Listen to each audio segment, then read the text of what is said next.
আম্মা, এত ছোট মেয়েকে কি বিয়ে করা ঠিক হবে? মনোয়ারা বেগম ওনার ছেলে ধ্রুবকে ভরসা দিয়ে বলেন, আব্বু, মেয়ে দেখতে মাশাআল্লাহ 10 জনে একজন, একেবারে হুরপরির মতো দেখতে। ধ্রুব বুঝানোর ভঙ্গিতে দুদিকে মাথা নেড়ে বলল, আম্মা, সুন্দরী হলে কি হবে যদি ম্যাচিউর না হয়? আজকাল সুন্দরের থেকে বুঝদার মানুষের গুরুত্ব বেশি। ম্যাচিউর না হলে সংসার টিকে না আম্মা। মনোয়ারা পান চিবুতে চিবুতে বলেন, তোমার এত বড় ভার্সিটিতে পড়িয়ে কি লাভ হলো বলো তো? একটা বাচ্চা মেয়েকেই যদি ম্যাচিউরিটি শিখাতে না পারলা? ধ্রুব থতমত খেয়ে বলল, আমি কিভাবে শিখাবো আম্মা? এসব নিজের বয়সের সাথে শিখে নিতে হয়, কাউকে শেখানো যায় না। মনোয়ারা হাল ছাড়ে না, এই মেয়েকে তিনি ছেলের বউ করবেই।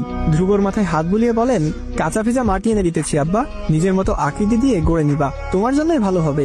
ধ্রুবর মন মানে না। ঢাকা শহরে আজকাল এমন ছোট মেয়ে কেউই বিয়ে করে না। মেয়ে ছোট, তার উপর গ্রামের, কি জানি কেমন হবে।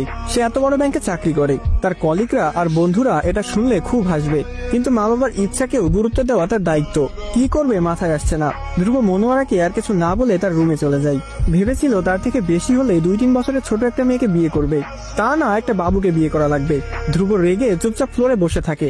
এভাবেই চুপচাপ কয়েকদিন কেটে যায়। মনোয়ারা অবশ্য হাল ছাড়লেন না। তার স্বামী আসাদ মির্জারও মেয়ে পছন্দ হয়েছে। মূলত মেয়েটাকে তারা গ্রামের বাড়িতে রেখেছে, আসাদ মির্জার চাচাতো ভাইয়ের মেয়ে। এদিকে কাজের চাপে কয়েক বছর গ্রামে যাওয়া হয়নি, এই কিছুদিন আগেই গিয়েছিল। তখনই মেয়েটাকে দেখে ধ্রুবর জন্য ঠিক করেছে। এবার সবেমাত্র এসএসসি পরীক্ষা দিয়েছে, বয়স কিছুটা কম, তারপরেও মেয়ে নিজেরা গড়ে নেওয়াই ভালো। এই কথাটাই ধ্রুবকে তারা বোঝাতে পারছেন না। ধ্রুব এই মেয়ের কথা শুনতে শুনতে কান ব্যথা হয়ে গেছে।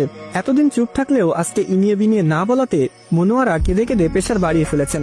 ধ্রুব তাকে মানানোর চেষ্টা করাতে পরিস্থিতি আরো খারাপের পর্যায়ে চলে গেলে আসাদ মির্জা ধ্রুবকে বললেন, ধ্রুব, মা বাবার কথার গুরুত্ব দেওয়া তোমার দায়িত্ব ছিল, কিন্তু তুমি অতি বিদ্বান হয়ে গেছো। এখন বাবা মায়ের কথার গুরুত্ব তোমার চোখেই পড়ে না। ধ্রুব বুঝতে পারলো পরিস্থিতি তার বিপক্ষে, তাই অতি নারাজ কণ্ঠে বলল, আচ্ছা, তোমরা বিয়ের ব্যবস্থা করো, আমি এই মেয়েকেই বিয়ে করব। এটা বলেই বাবা মায়ের রুম প্রস্থান করেন। মনোয়ারা শব্দ করে বললেন, শুকুর আলহামদুলিল্লাহ। এই মিতুর আব্বু, আজকেই তারেক ভাইকে ফোন করে বলে দাও বিয়ের আয়োজন করতে, আমরা আসছি। আসাদ মির্জা বললেন, এত তাড়াহুড়া করতে হবে কেন?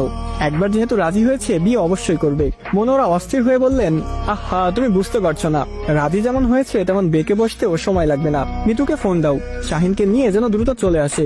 আসাদ মনোয়ারার কথা মতো সব জায়গায় কল দেয়। তারে খুব খুশি হয়। বলা বাহুল্য যে সবাই আগে কথাবার্তা বলেই রেখেছিল।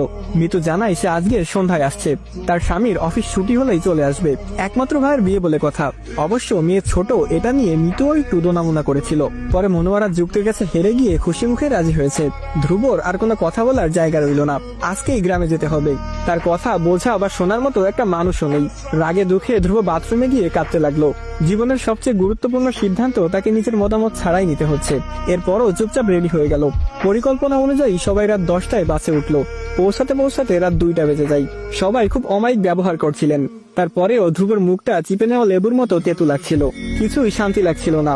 সবার সাথে হেসে হেসে কথা বলতে হচ্ছে। ধ্রুবর সন্ধানী চোখ পিচ্ছি মেয়েটাকে খুঁজে।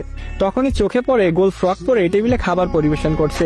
এত ছোট্ট, ধ্রুবর বুকের খাঁচার হৃৎপিণ্ড বন্দি কয়েদিদের মতো কেঁপে উঠে। মা বাবা এই মেয়েকে কিভাবে তার জন্য ঠিক করলো? উঁচু লম্বা বলিষ্ঠ দেহের ধ্রুবর সাথে এই মেয়েকে তো দেখাই যাবে না।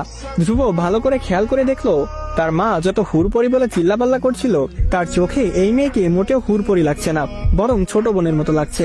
ধ্রুব আশ্চর্য হয়ে দেখলো মেয়েটা নির্লজ্জের মতো তার দিকে তাকিয়ে মুস্কি মুস্কি হাসছে।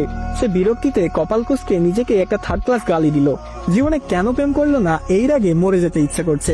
প্রেম করলেও আপাতত বলতে পারতো প্রেমিকার কথা। সে অবশ্য মা বাবার পছন্দের মেয়েকে বিয়ে করার ইচ্ছা পোষণ করেছিল, কিন্তু মা বাবা যে এমন ছোট বোন টাইপের মেয়ে পছন্দ করে ফেলবে সেটা অবশ্য ভাবেনি। অতি রাগে ধ্রুবর রাতেই ঘুম হলো না। গ্রামে অবশ্য শহরের তুলনায় খুব বেশি শীত পড়ে। লেপ দেওয়ার পরেও ধ্রুবর ঘুম হলো না। খুব ভোরে পাখির কিচিরমিচির শব্দে বিছানা থেকে উঠে বসলো। গায়ে কালো সোয়েটার চাপিয়ে টিন সেটের বিল্ডিং থেকে বেরিয়ে পড়লো। উঠোনে নেমে দেখলো এক পাশের ছোট্ট রান্নাঘরে অতি আমেজের সহিত রান্নাবান্নার আয়োজন হচ্ছে। তাকে দেখে রান্নাঘর থেকে ফারজানা ছুটে এলেন।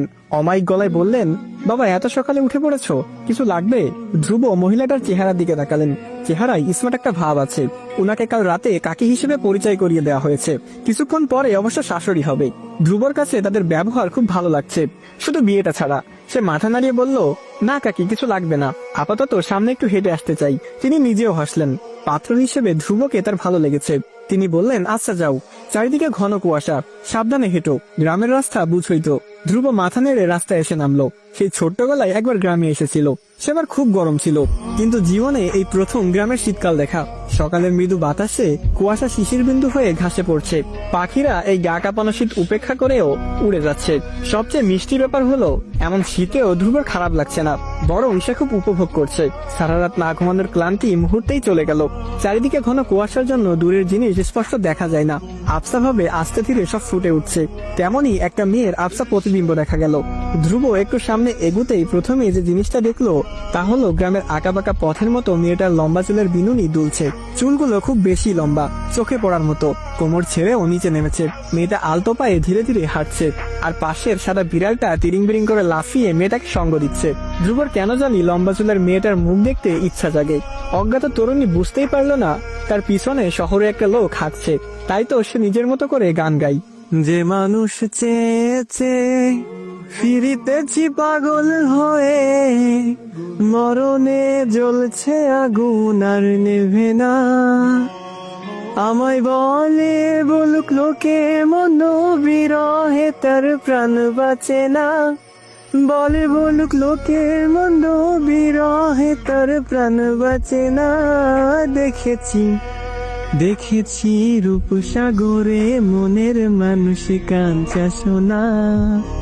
দেখেছি রূপসাগরে মনের মানুষ কাঞ্চা সোনা। ধ্রুব মুগ্ধ হয়ে গানের গলা শুনলো। এত মিষ্টিও গান হয়।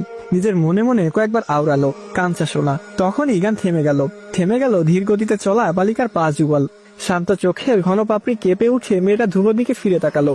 বেনিকন্যার শান্ত চোখ মুহূর্তের মাঝে অশান্ত হয়ে গেল। ধ্রুব আবারও মুগ্ধ হলো। বাড়িতে বউ দেখে মুগ্ধ হবার কথা, আর সে কিনা রাস্তায় বেনিকন্যা দেখে মুগ্ধ হচ্ছে। কি আজব, তাই না?